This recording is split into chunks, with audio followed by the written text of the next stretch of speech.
Trump holds press conferences and then just leaves without taking a single question like he did last week. This is not what I voted for at all, Donald Trump. This could be the reason why Donald Trump was terrified.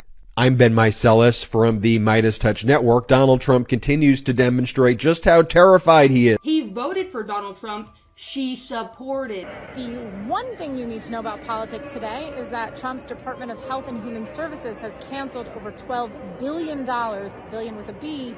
My medication, it runs. Well, look who's got a case of buyer's remorse.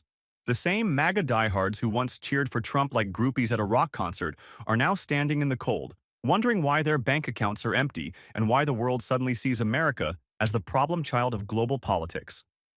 Who could have seen this coming? Oh, right. Literally everyone with a working frontal lobe.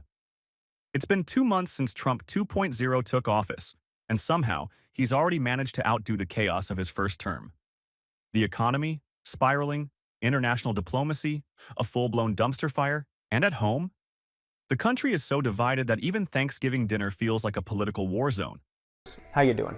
Just want to give your guy Trump a quick performance review. So far, he has cratered the economy with his approach to tariffs. He's been deporting people at a rate slower than Joe Biden was deporting people. He has failed to end the conflict in Ukraine despite promising to do so in 24 hours, and inflation is at the same rate it was when Joe Biden left office because he lied to your face about inflation being high. Signalgate is a huge problem for the Trump administration, but that's not the only huge problem they have this week, because there's another headline that is very bad news for them. It's about the newest consumer confidence report, and man, does it make them look bad at the thing they claim to be best at. The reporting, of course, is about the latest Consumer Confidence Index. What is that? It's a survey administered by something called the Conference Board, and it measures what consumers are feeling about their expected financial situation, optimistic or pessimistic. It's based on the premise that if consumers are feeling good about the economy, they're going to spend more and stimulate it further, but if they're pessimistic, then their spending patterns could lead to an economic slowdown or recession. And based on that, we're in trouble. The board reported that its consumer confidence index fell 7.2 points in March to 92.9, the fourth straight monthly decline, and its lowest reading since January of 2021. Even worse, the group found that the measure for Americans' short-term expectations for income, business, and the job market fell 9.6 points to 65.2. That's the lowest reading in 12 years, and well below the threshold of 80, which the Conference Board says can signal a potential recession in the near future. And the proportion of U.S. consumers anticipating a recession remains at a 9-month high. Why? Well, according to Bloomberg, consumers fear a resurgence in inflation from President Trump's tariffs. Companies have warned of higher prices and less demand, coinciding with economists' forecasts that suggest a risk of stagflation and rising odds of recession. And of course, we shouldn't be surprised because Trump himself will not rule out a recession this year. Neither will most economists. Since winning on the economy was Trump's one and only big promise to voters, you can see why this, as bad as it is, might be a welcome distraction. This is not what I voted for at all, Donald Trump. And it is time for every honest, rational American who supported this man like I did because they wanted the end of foreign wars, for us to stop spending our money, lives, and destroying our military that we're supposed to use to defend the homeland. Here, the United States of America, for our people, to fight wars for a foreign country. The Palestinians are trapped in a bombed, destitute area of land with no resources because Israel has cut off all water, power, and food and humanitarian aid to the area. They have literally nothing. No military. Nothing. They can't fight back. And they're currently being bombed from the sky with our money. We are currently attacking Israel's enemies in an area that we have no strategic interest in whatsoever. You have got to come clean. Fuck the Epstein files. Fuck the JFK bullshit. Tell us what the fuck has you so afraid of Israel? Tell us, what are you so terrified of? Trump, Elon, why are you guys so afraid of the truth when it regards Israel? Just level with us. Like, I don't even think it's personal blackmail at this point. It can't possibly be that. Are you that evil that you would let millions of people die and ruin millions of Americans' lives and risk World War III? That's how worried you are about the, 5 or 10 years you might have left on the planet? What did Netanyahu tell you, Trump? Does he have nukes in a supervolcano in Montana that he can detonate if you do anything wrong? How are we being blackmailed by Israel? Come clean with the American people. If you want us to die on their behalf, tell us why we're dying on their behalf. Explain it to us. because there is no rational interest for us to continue to fund and die in foreign wars. When you are 3 days away from the best jobs, the biggest paychecks, the brightest economic future. If we lost this election, I think the market would go down the tubes. I will end the devastating inflation crisis immediately. A vote for Trump means your groceries will be cheaper. It'll all happen very quickly. This will rapidly drive prices down. My plan will leave the typical family with many thousands of dollars more than they have right now. Groceries, cars, everything. We're going to get the prices down. We warned them. We said, this guy's a con man, a grifter, the type who'd slap a flag on a bottle of air and call it freedom juice. But did MAGA voters listen? Nope. They gobbled up the red meat, the outrage, and the empty slogans like it was an all-you-can-eat buffet of political delusion. Trump holds press conferences and then just leaves without taking a single question like he did last week. And here is Trump announcing he will be taking questions. Then you'll see him shuffling off the stage alongside, I believe it's Charlie Kirk. At the end of the speech, I'll be taking some questions. So this is different than Joe Biden. He doesn't take any questions.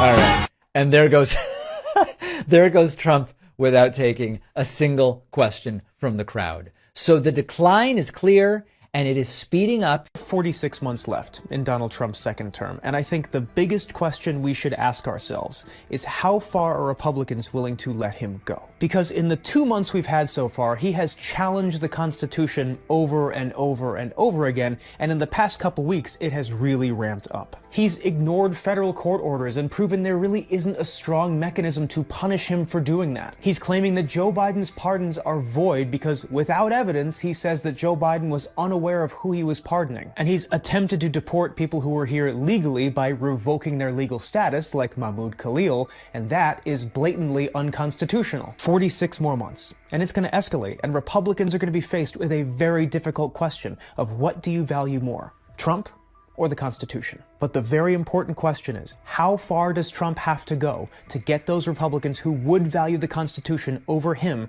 to turn their back on Donald Trump? How far is too far? That's going to be the most important question. How far can Trump go? And I am not looking forward to finding out the answer to that question. The same folks who chanted, "Make America Great Again," are now realizing they actually bought a one-way ticket to economic disaster and international humiliation. Inflation, through the roof, jobs, disappearing, the stock market, bouncing around like a toddler on a sugar high. And our global allies? They're watching us the way you'd watch a friend insist their toxic ex has really changed this time. At this point, mega tears might as well be the new national beverage.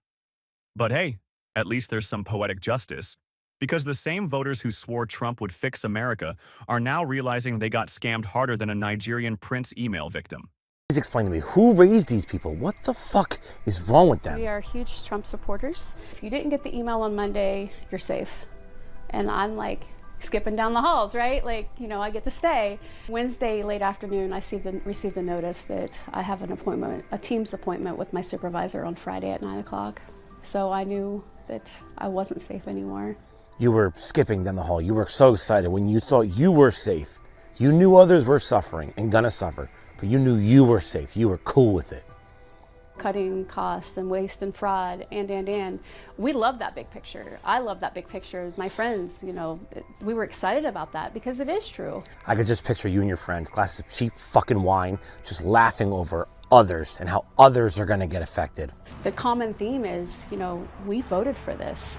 You knew this was coming, but we didn't. Like, nobody that I've talked to understood the devastation that having this administration in office would do to our lives, but other people that we love and care about too within the Mid-Ohio Valley. There it is. It's only when you're affected that you actually feel bad about something. You don't have any regrets for everyone else. It's that you got affected. You're despicable. You're disgusting. How does it feel? It's hard. It's wrecking. Good. Turns out the beloved leader isn't draining the swamp. He's installing golden toilets and handing out tax breaks like candy to billionaires. And the real kicker? Even the Fox News faithful, the ones who'd defend him if he declared war on puppies, are starting to look nervous. Some are whispering, "We were wrong," while others are straight up sobbing into their "Let's go Brandon" flags. So, what now? America is getting front row seats as MAGA voters experience the harshest reality check of their lives. The good news? Maybe, just maybe, they'll think twice before buying into another political snake oil salesman. The bad news? We're all on this sinking ship together. So buckle up, America. This ride's about to get a whole lot bumpier. 9 years from New Jersey. I've never been involved in politics before, but this is getting really scary. Okay, so the things that frighten me is the way this insane president talks about Canada as a 51st state. Taking Panama by force and buying Greenland. How does this person qualify as sane? Why is he not being impeached right now?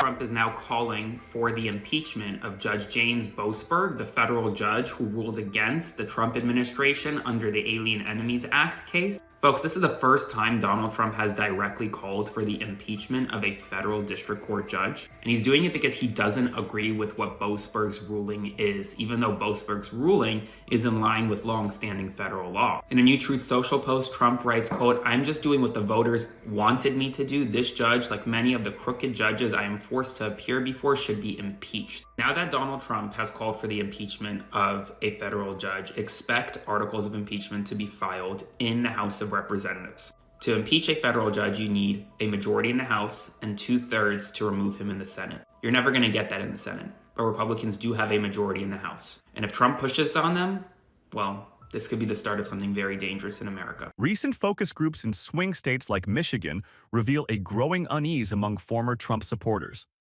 Many are worried about the administration's aggressive tariffs and their impact on local economies. One voter admitted, "I'm scared for my future." He made it sound so bright during the campaign. This sentiment is spreading among working-class Americans who once believed his economic policies would lift them up. But just 2 months into Trump's second term, the reality is hitting hard. The economy, once his strongest selling point, is now a major frustration. Jobs are disappearing, inflation is creeping up, and small businesses, already on shaky ground, are feeling the weight of unpredictable policies. Industries that rely on stable trade agreements are being hit the hardest, as Trump's tariffs, meant to combat foreign threats, are backfiring, sending prices soaring for American consumers and businesses alike. Beyond the economy, Trump's foreign policy is also testing the patience of his base. His America First stance, once seen as tough and patriotic, now feels more like reckless isolationism. Key allies like Canada, Germany, and Japan are distancing themselves, shifting their alliances toward China and the European Union. Globally, the backlash is growing. NATO allies are questioning U.S. commitments, while trade partners openly challenge America's leadership. Even some Trump supporters who once admired his strongman approach are realizing that alienating allies has real consequences, impacting national security, trade, and even travel policies. So where does that leave the MAGA base? Some remain fiercely loyal, insisting that the current instability is a necessary step in Trump's grand strategy. But others? Regret is creeping in. And that raises a bigger question. What happens next? If voters who once trusted Trump's vision are now second-guessing, does that signal a broader political shift in the next election? Or will his base stick with him, believing the turbulence is all part of the plan? We'd love to hear your thoughts. Are MAGA voters waking up, or is this just temporary frustration? Drop your opinions in the comments below. And if you want to stay updated on more hard-hitting stories like this, make sure to like and subscribe. Stay informed, stay engaged. Until next time.